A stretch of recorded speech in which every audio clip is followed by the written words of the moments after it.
السلام علیکم۔ حرم پاک ٹی وی پریزنٹیشن، حرم پاک ٹی وی اسلام زندہ باد۔ آج جو واقعہ میں آپ کو سنانے جا رہا ہوں وہ بہت ہی ایمان و افروز ہے اور آپ لوگوں کا ایمان تازہ کر دے گا۔ آپ سے گزارش ہے کہ ویڈیو کو آخر تک ضرور دیکھیں اور چینل کو سبسکرائب ضرور کریں۔ ایک بہت خوبصورت جزیرہ تھا۔ ان لوگوں کا ایک قانون تھا کہ وہ جو بھی بادشاہ چنتے اسے 1 سال بادشاہت کے عہدے پر فائز رکھنے کے بعد اس بادشاہ کو 1 سال پورا ہونے کے بعد ایک بہت ہی خوفناک جنگل میں چھوڑ آتے۔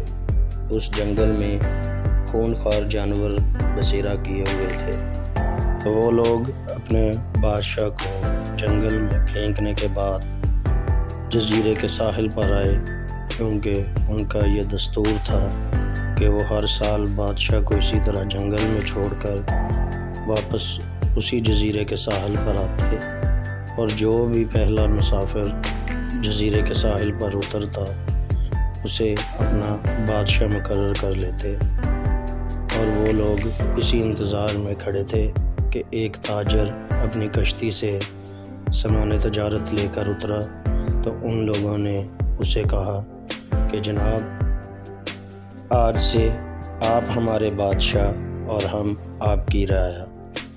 وہ تاجر بہت دور اندیش اور دانا آدمی تھا۔ اسے یہ بات سمجھ میں نہیں آئی کہ ایک اجنبی کو اس طرح سے کیوں کر کوئی اپنا بادشاہ مقرر کرے گا۔ تو ان لوگوں نے اس تاجر سے تمام ماجرا بیان کیا کہ ہم آپ کو 1 سال کے لیے بادشاہ بنائیں گے، اور اس 1 سال پورا ہونے کے بعد ہم آپ کو اسی جزیرے پر ایک خوفناک جنگل میں پھینک آئیں گے، جہاں پر آپ خونخوار جانوروں کا شکار بنیں گے۔ تو تاجر نے کہا، کیونکہ مجبوری تھی، اس کے پاس اور کوئی راستہ نہیں تھا، اس نے کہا 1 سال تک تو آپ لوگ میری بات مانو گے کہ نہیں؟ ان لوگوں نے کہا، کیوں نہیں، ہم آپ کی ہر بات مانیں گے، 1 سال تک آپ ہمارے بادشاہ ہیں۔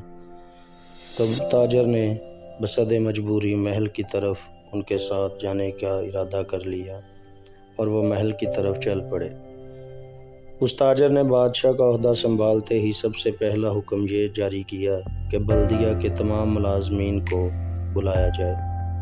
جب بلدیہ کے تمام ملازمین آ گئے تو اس نے حکم دیا کہ اس جنگل میں جاؤ اور جتنے جھاڑیاں وغیرہ اور خوفناک درخت ہیں ان سب کو کاٹ دو۔ پھر اس نے حکم دیا کہ اپنی فوج کے بہترین بہادر کمانڈروں کو بلایا جائے۔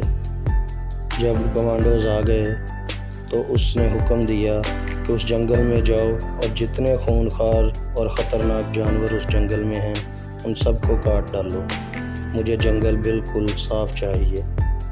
پھر اس نے اپنے ریاست کے تمام معماروں کو بلایا اور انہیں کہا کہ اس جنگل میں جاؤ اور خوبصورت محل تعمیر کرو، اور وہاں پر پھلدار درختوں سے لبریز باغ اگاؤ، اور اس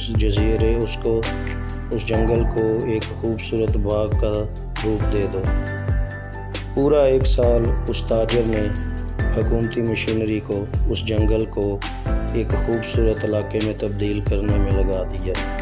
جب 1 سال پورا ہوا تو وہ لوگ زنجیریں اٹھائے آئے کہ آئیں ہم آپ کو زنجیروں میں جکڑ کر اس جنگل میں چھوڑ آئیں گے۔